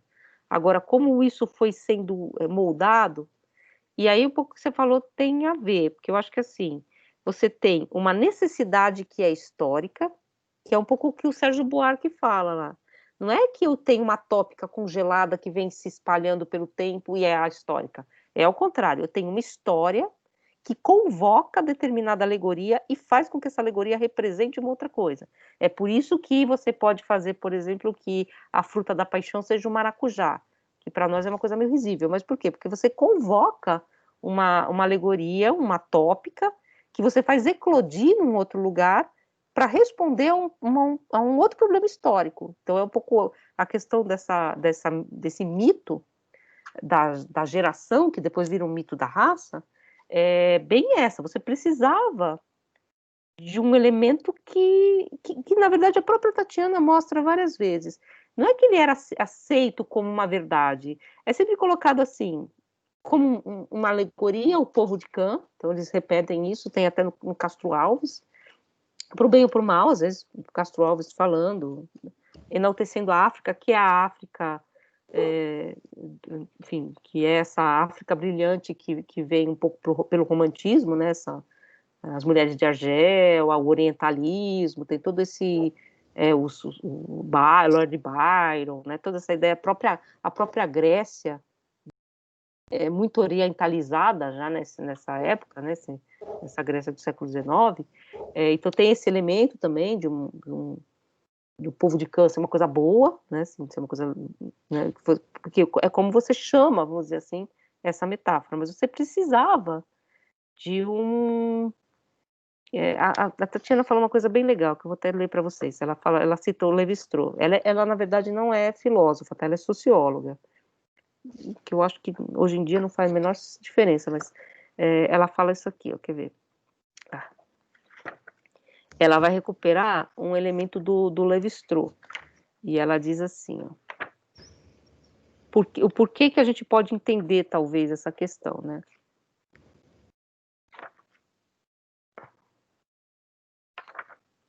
Mas eu achei muito tosco. Ela fala assim, tem-se, portanto, o conjunto de elementos que se acoplam ao mito bíblico, indicando uma de suas características. Se é fato que o mito fornece, e aí ela cita o Levi-Strauss, um modelo lógico para resolver uma contradição, tarefa irrealizável quando a contradição é real. Na definição de Levi-Strauss, revela-se um empenho incessante para prover respostas cristãs ou laicas para a preocupação corrente quanto à possibilidade de um negro tornar-se branco ou vice-versa, pois a simetria estava posta entre o projeto católico de conversão das almas, a existência da escravidão, a ideia de um castigo divino ancestral, a proximidade crescente de europeus com africanos, indígenas e seus descendentes, e a remissão de toda a humanidade a uma origem comum, Noé, e consequentemente Adão e Eva e seus ancestrais. Então você tem uma contradição tal de pensamento que o mito vem para resolver essa contradição real que você não consegue dar conta pela lógica. Então, o mito tem um pouco essa questão, que ela diz assim, é um modelo lógico para resolver uma contradição real e realizável. Então, você tinha essa contradição entre um elemento que é de cristianismo, que se você quer realmente que todos os índios sejam reduzidos e entregues à fé cristã para que eles ascendam ao céu, a mesma coisa aos africanos, então significa que eles são todos iguais a nós. Portanto, significa que nós não podemos escravizá-los. Mas a gente encontra um mito que vai realizar no plano mítico aquilo que é irrealizável num outro plano. Então, você faz essas conjugações, é um pouco isso que ela diz, que acopla um mito ao outro, né? Isso, ela está falando do século XVI, né? Ela está falando de quando esse mito aporta aqui na América. Quando ele aparece lá no Modesto Brocos, aí ele já está muito mitigado, já aparece mesmo ali. Ali já é uma alegoria, porque realmente ele não acredita que aquilo está na Bíblia. Ele usa como alegoria, né? Então ele mostra essa ancestralidade mítica da mulher com os braços assim, pisando na terra da casa de pau a pique, da bananeira, lá da planta que tem lá atrás, e a necessária passagem para um outro plano, que é o plano calçado, que é o plano branco e civilizado, que tem que, portanto, ser redimida. Então, ele faz esse desenho, que é um desenho da noção de civilização do século XIX e XX. Se vocês se lembrarem daquela questão lá do Martim Fierro, que é entre os unitaristas e os federalistas eram aqueles do gaúcho, da cultura dos pampas, tal, e aqueles de Buenos Aires pensavam numa civilização no sentido europeu. Então você tem aí uma dicotomia. Essa dicotomia aparece no quadro do Modesto Brocos, né? Você tem algo que é o Brasil do passado, atrasado, que, volto a dizer, é uma figura posterior, mas é a figura do Jeca Tatu do Monteiro Lobato, ela resolve bem ela resolve bem, não, ela alegoriza muito bem, né? É a figura do caboclo atrasado, que é lerdo, que é burro, que vive com as galinhas. Você já viu a figura do Jeca Tatu, que depois é assimilada pelo cinema no Mazzaropi, né? E é essa figura, né, do caipirão, que é meio esperto, meio ladino, meio preguiçoso, meio burro, meio tosco, né? Aí o próprio Monteiro Lobato vai descobrir depois que essa leseira do Jeca Tatu, na verdade, é bicho na barriga, né? É lombriga, é esquistossomose, né? E aí ele vai fazer toda uma campanha, tal, assim, mas tinha essa ideia de uma população lesada, uma população lenta, uma população que tendia a não se desenvolver, né? Enfim, que é essa figuração que a gente carrega um pouco, né? Da civilização que tem que passar por cima, vamos dizer assim, desses elementos arcaicos, arcaizantes. Aí a gente chega no século XIX, no Rio de Janeiro, você tinha vários textos, Olavo Bilac escrevia sobre isso, o Lima Barreto escreve um livro que é um livro meio policial, né, sobre o desmonte do Monte Castelo, né? Então você tem o desmonte do Monte Castelo, que era um monte que lembrava o passado colonial, então vamos apagar isso aí, você derruba todas as casas coloniais, porque você quer apagar, você queima toda a documentação sobre a escravidão, né? Porque você também quer apagar essa mácula, a gente quer ser a Europa, né? Você civiliza-se, então é um pouco, né, essa ideia, né, de você transplantar para os trópicos uma civilização importada, que está um pouco nessa ideia também do branquear, né? Nós temos que ter uma população para ocupar essa cidade, que não pode andar descalça, que não pode ter esquistossomose, que não pode ficar andando com uma vaca no meio da rua para vender leite, né? Que aí tem acho que é o Olavo Bilac, que fala que o João do Rio gostava, mas o Olavo Bilac falava que tinha que acabar com os quiosques que vendiam é isso daí? Ah, tá. Ancilostomiose. Que é isso? Qual que é o nome? É lombriga, o nome tradicional? Que tá lá no Jeca Tatu? Eu lembro muito, nada a ver, hein, gente, mas eu lembro muito de uma personagem que é baseada no Jeca Tatu, enfim, que é uma personagem do Viriato Correia, num livro que chama Cazuza. Barriga d'Água. Que chama Cazuza, que era um menino que todo mundo considerava um menino burro, E depois descobriram que, na verdade, ele era doente, né? Então, é uma personagem do Cazuza. Esse Cazuza, todo mundo da minha geração leu, porque a gente lia na escola. Vocês não leram Cazuza? Acho que talvez fosse coisa de São Paulo. Mas todo mundo da minha geração, assim, mais ou menos, leu, porque a gente era um livro que se lia na escola, muito comum. Então, eu tenho Cazuza lá em casa até hoje, tudo desmontado. Enfim. Mas voltando, deixando o Viriato Correia aí, o Cazuza lá, Memórias de um Menino de Escola, né? É legal, é a ideia da escola, como era, assim. Mas voltando ao que eu estava falando, que eu esqueci, que não tinha nada a ver com o Cazuza, eu então, esqueci mesmo, mas então eu estava falando um pouco dessa assimilação, tá, lembrei. Então, o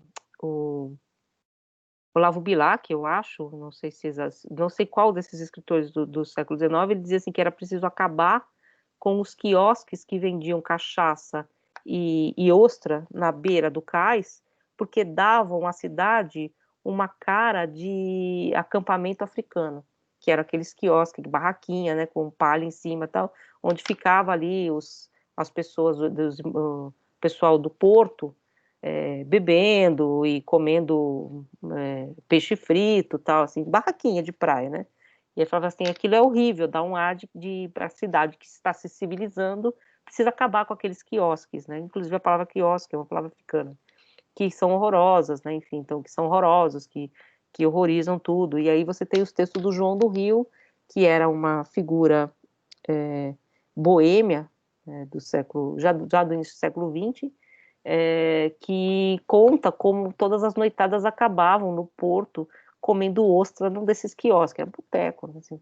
Então tem um pouco essa ideia de se civilizar apagando exatamente esses elementos de ancestralidade, né, de você apagar esse traço, que está marcado também nesse quadro do Modesto Brocos, né. Então, é uma tópica, né. Se vocês quiserem ler o Isaías Caminha, Memórias do Escrivão Isaías Caminha, tem várias dessas questões ali. É claro que é ficção, né? Por exemplo, a grande batalha quando eles proíbem as pessoas de irem sem sapato para o centro do Rio de Janeiro. As pessoas não tinham sapato e você não pode entrar sem sapato no bonde. E aí elas fazem uma revolução, tal. Quer dizer, na verdade é o Lima Barreto pegando um mote, que na verdade não é verdade, né? Mas mostrando como você tenta civilizar de cima para baixo. Então você, tá, então para ser civilizado você tem que usar sapato. Então quem não tem sapato não entra. Depois lá do filme, né, do Bandido da Luz Vermelha, tem a frase famosa, né? Quem tiver de sapato não sobra, né? Vocês lembram disso? Que ele fica gritando. Ele fica, quem tiver de sapato não sobra, quem tiver de sapato não sobra. Mas um pouco tem essa ideia, assim, quem tiver sem sapato não entra nesse cenário civilizado que a gente criou. Então você manda para a perifa, tá? Você esconde, né? Então, e essa ideia do branqueamento que tem a ver com aquilo que a gente falou já também do texto do Martim Fierro, do contrato de trazer populações brancas para suprir a mão de obra, né? Que você podia ter como projeto de país ter assimilado o negro ao campo como assalariado, porque você trouxe populações brancas, né? Ou a indústria, a nascente indústria. Por que você precisou de operários brancos? Tudo bem, porque tinham formação? Sim e não, né? Porque a maior parte veio para a zona rural, né? Os japoneses, os italianos eram planta-café, né? Você dava terras, enfim, né? Tem um livro que chama aqui, deixa eu pegar aqui para mostrar para vocês, tá? E aí a gente meio que encerra, peraí.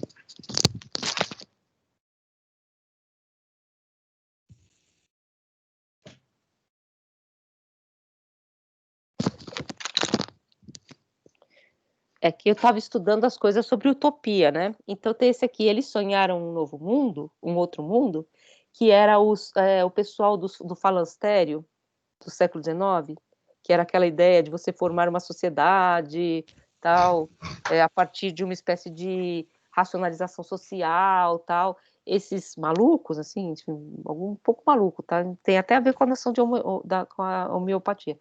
Eles ganharam terras do imperador em Santa Catarina para fundar uma colônia francesa nesse modelo aqui no Brasil. Eles ganharam. Pega essa terra para vocês. Faz aí a colônia, faz aí a doideira que vocês querem fazer.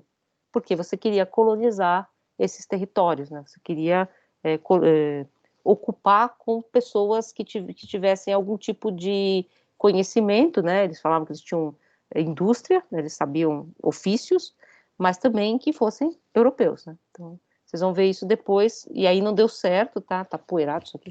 Não deu certo, tá? Então também é maior fracasso, tá? Eles brigam, aí fica duas utopias, uma separada da outra, aí, enfim, aí não dá nada certo, as coisas que eles trouxeram, as máquinas, elas ficam todas enferrujadas, é bem interessante, aí, enfim. A história dos fundadores do falanstério de Saí, 1841, 1846, se vocês quiserem ler. Bem assim, enfim, é bem interessante, que ele faz essa narrativa de como você transplantou, vamos dizer assim, uma ideia utópica do século XIX, desses utopistas ingênuos, né, desses utopistas anteriores a Marx, né, que é o socialismo utópico, para o Brasil, para outro país, né, então vamos lá colonizar e montar uma sociedade toda diferente. Mas pensando não neles, mas em nós, né, no Brasil, a ideia era vamos colonizar com gente branca, que é o que vai acontecer na Patagônia, depois que vocês vão ver. O último livro que está lá citado é do Chatwin, que é Na Patagônia, é um livro que fez muito sucesso na época, ele é inglês, eu acho, e ele é um viajante que veio andar pela Patagônia, e ele vai pulando de casa em casa, assim, ele acampa na rua, assim, tal, ele não é um viajante, e ele vai de casa em casa, uma casa é galesa, a outra casa é inglesa, enfim. O trabalho ficou, vou botar aqui, para dia 15 de dezembro. Beleza? Então, gente, acho que era isso também, né? Acho que vocês têm alguma questão? Várias. Então, na verdade, eu quis hoje fazer mais uma apresentação geral, porque eu ia entrar de sola no texto, eu só ia falar desse texto hoje. Mas como eu tenho certeza que a maioria de vocês não leu, e eu acho que é legal ler, porque ele, na verdade, é um texto muito informativo, não é um texto tanto que eu recupero as relações metodológicas, ele é um texto de informação mesmo, ele tem muita informação. Então, seria legal ler, eu escolhi só esse capítulo, porque eu tinha escolhido 2 capítulos, mas a gente está muito em cima da hora, o outro capítulo tem outro nome, outro formato, eu falei, vamos ler esse capítulo que fala exatamente desse mito de Kant, que eu acho que vai fechar bem com essa questão, que eu acho que é bem importante, inclusive tem tudo a ver com o que está acontecendo, assim, tem tudo a ver com o que a gente está pensando, e aí a gente fecha bem esse módulo também, na próxima. Professora, esses comentários que tu fizeste, eu me lembrei de alguém que eu li há muito tempo atrás, eu acho que nem lembro muito bem. Oliveira Viana. Eu li, mas não saberia o que falar para você agora sobre ele. A questão... aliás, foi um dos teóricos da eugenia racial aqui no Brasil. Né? Eu me lembro que eu li, na época, eu fiquei assim, tremendamente chocado. Porque é um negócio meio doido. A gente tem... Sim, eu li recentemente que o Monteiro Lobato escreveu uma ficção científica que chamava O Príncipe Negro. Vocês já leram essa? Não. Então é melhor nem ouvir falar. É horrível. Então, assim, realmente enfim. Tem o Nino Rodrigues, né, que é famoso.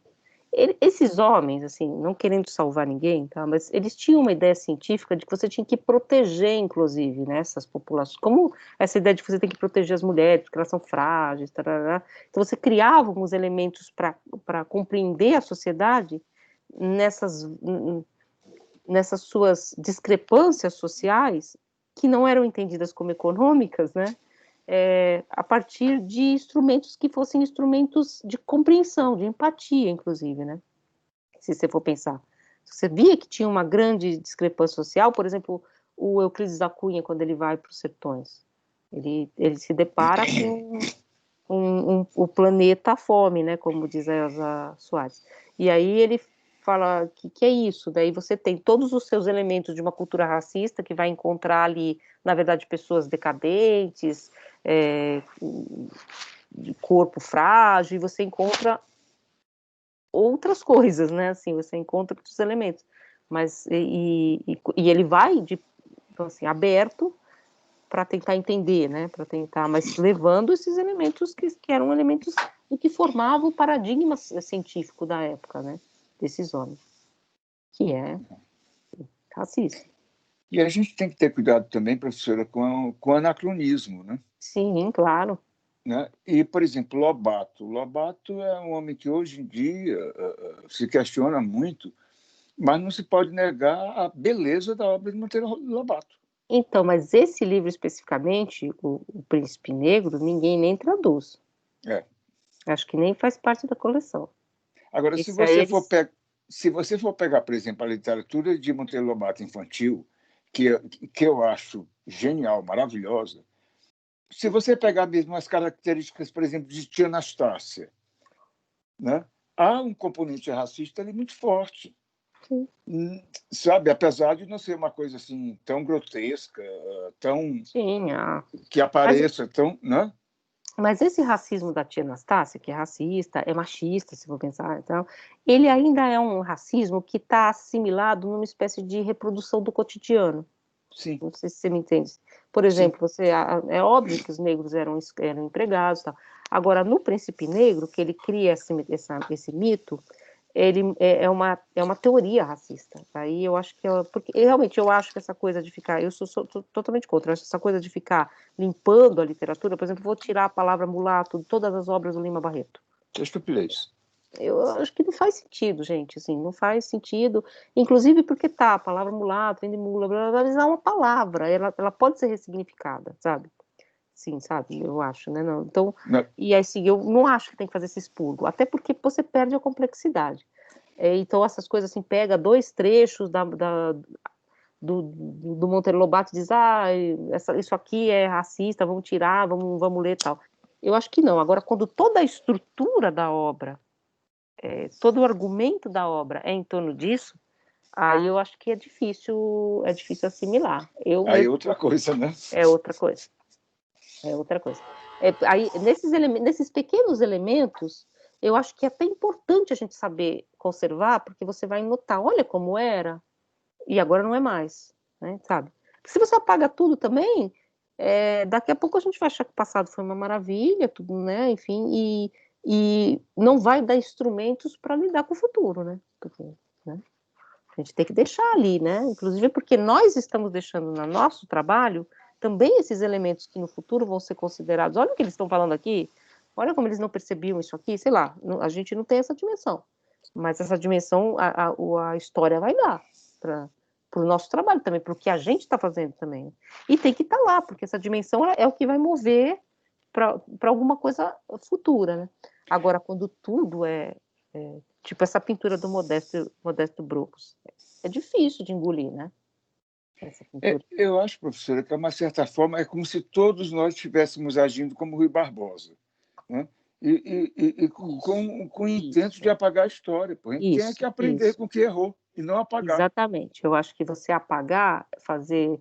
É o mais fácil também. Então agora não tem mais, né? A gente passou a régua, cimentou tudo, acabou, estragamos, queimamos todas as documentações sobre a escravidão nunca houve. Nunca houve essa mácula, né? Então foi o último país a acabar com a escravidão, né? Você não assimila essa população, você não tem nenhum tipo de política social, você não pensa nisso, e aí acha que vai virar fantasma, né? Vai tudo morrer na Guerra do Paraguai, né? Que nem a Argentina fez, né? Você sabe que tem isso é uma política, né? De extermínio, né? Também. Você manda, enfim. Mas é uma questão, né? Que a gente, eu sou realmente favorável de que se conserve, né? Inclusive o texto aí racistão do Monteiro Lobato tem que ser lido por especialistas. É claro que eu não vou ler por prazer, né? Assim, dá para uma criança ler. Agora eu daria o Sítio, Capa Amarela, isso aí eu acho. Por exemplo, eu li junto com Cazuza A chave do tamanho. E a chave do tamanho, eu achava a Emília escrota, porque ela é um Nietzsche, né? Ela é além do bem e do mal, né? A chave do tamanho é uma utopia escrota. É assim, ela sobe para o além, lá onde fica a chave central do mundo. O mundo é um mecanismo, né? E aí ela fala, eu vou procurar a chave da fome, ou a chave não sei o que lá, e vou baixar e vou acabar com a fome do mundo. Aí ela pega a primeira que ela acha e abaixa, assim, né? A chave de comando, pá. E aí é a chave do tamanho. As pessoas mudam de tamanho, as pessoas todas encolhem. Todo mundo fica pequeno, de repente. E aí as pessoas morrem, né? Morrem sufocadas dentro da roupa. Isso é um livro para criança, hein? Morrem sufocadas dentro do sapato, o gato come, né? As pessoas saem correndo peladas, porque elas ficam sem roupa, elas se diminuem. Aí as pessoas saem correndo peladas, e aí tem toda a aventura da Emília, que também diminuiu, porque ela já virou gente, né? Então, e aí ela encontra umas crianças e ela vai salvando essas crianças e ela fala, ai, que legal, vamos construir uma nova humanidade, olha, morreu um monte de gente, quem não morreu é mais forte, é escroto. Quem morreu, não, tal. Aí ela encontra o Visconde, sei lá, e aí eles povo do sítio, tudo pelado, né? Todo mundo pelado. Né? Então, assim, é como se você tivesse um novo recomeço, mas olha, né? Aí eles falam, não, Emília, você tem que subir lá e botar a chave do tamanho no lugar de novo. Aí ela vai lá e põe a chave do tamanho de novo e volta tudo normal. Mas é essa a história, olha que história, gente. Para uma criança. Mas é uma história interessante, né? É assim, além do bem e do mal, vamos aí, né? Então, Agora eu vou querer ler. a chave do tamanho é É, eu, quando era criança, achava, que é isso? Que mulher escrota! Aí acho que o Visconde de Sabugosa não diminui, porque ele ainda é um sabugo de milho. Ela já é gente, ela já passou. Por isso que ela diminui, que ela é uma boneca de pano. Aí ele não, o Visconde de Sabugosa fica grande, enfim, essas histórias. Mas aí é isso, é uma história, assim, estranha também, né? Mas, assim, tem elementos de um darwinismo social, talvez, né? Mas, gente... Então, eu vou parar aqui, gente, senão eu vou esquecer de gravar.